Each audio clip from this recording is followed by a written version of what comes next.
So before I speak about the appearance of Krishna, let me give you a brief philosophical background about what is an avatar. When God descends from spiritual world to material world to perform some pastimes or leela, it is called an avatar. The question may arise, why does God have to come from spiritual world to material world? Is there any recession going on in the spiritual world? Or is he getting bored in the spiritual world, so he comes for some time pass to this material world? So God comes to this world for a specific purpose with a specific message. To suffice it to say, God comes from top to bottom to take people from bottom to top. This is an avatar. So there are innumerable avatars in this creation, and all these avatars can be classified under 6 types. Number 1, Leela Avatara. So what is Leela Avatara? When God comes and performs his pastimes, a specific Leela, it is called a Leela Avatara. Number 2 is Guna Avatara. The entire world or the entire creation and all of us have been controlled by 3 modes of nature. What are these 3 modes or 3 gunas? It is Sattva Guna, Rajoguna and Tamoguna. So when Lord comes and becomes the controller of 3 gunas, and is called as Guna Avatara. Number 3 is Purusha Avatara.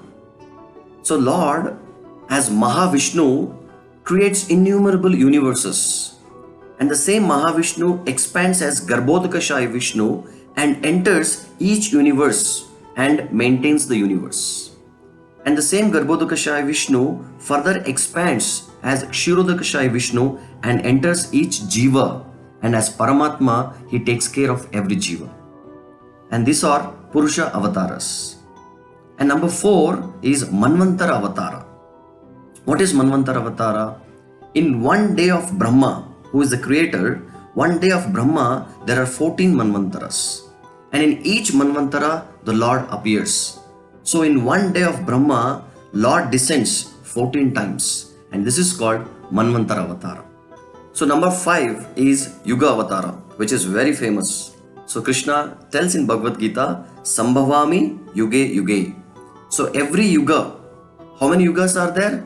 There are 4 yugas: Satya, Treta, Dwapara and Kali. So every yuga, the Lord appears, and this is called Yuga Avataras. Number 6 is Shaktavesha Avatara. What is this? Shakti Avesha Avatar. So it is called empowered incarnation. And there are 2 kinds of empowered incarnation. Sometimes Lord himself comes as Shakti Avesha Avatar, and sometimes he empowers some jivas to become the Shakti Avesha Avatars. So these are the 6 categories of avatars. So among these innumerable avatars which are classified under the 6 categories, there are 10 famous avatars who are famous as Dasha Avataras. Who are they? Matsya, Kurma, Varaha, Narasimha, Vamana, Parashurama, Ramachandra, Krishna, Buddha and Kalki.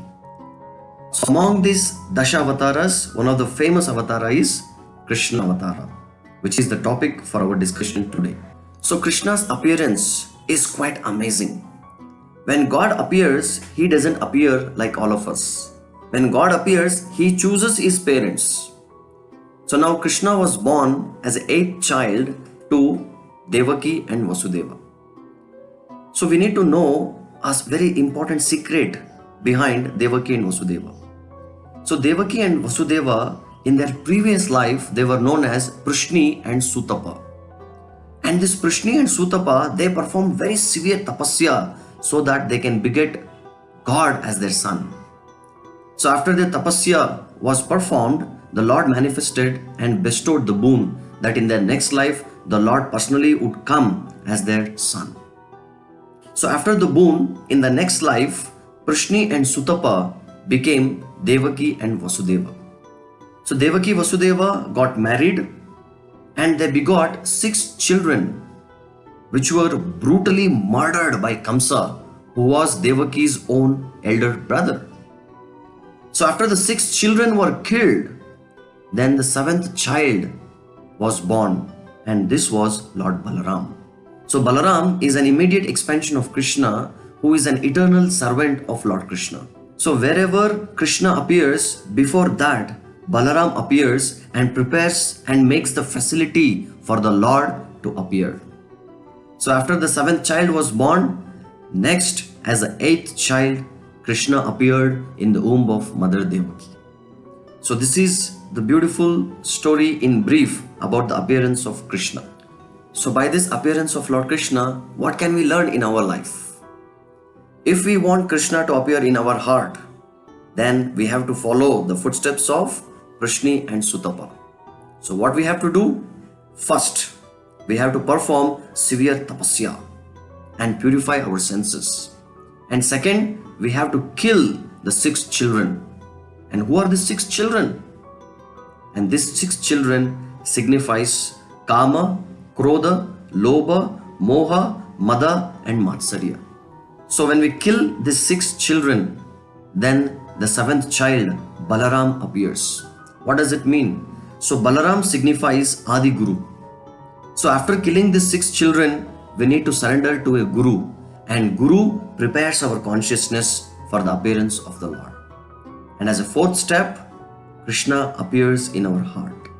And this is real Krishna Jayanti, where Krishna appears in our own heart. So it is not that Krishna appeared in Dwapara Yuga, Bhadrapada Masa, Krishna Paksha, Ashtami Tithi, but Krishna can appear every day, every moment in our heart, provided we prepare our heart for the appearance of Lord Krishna. So thank you very much. Happy Krishna Janmashtami.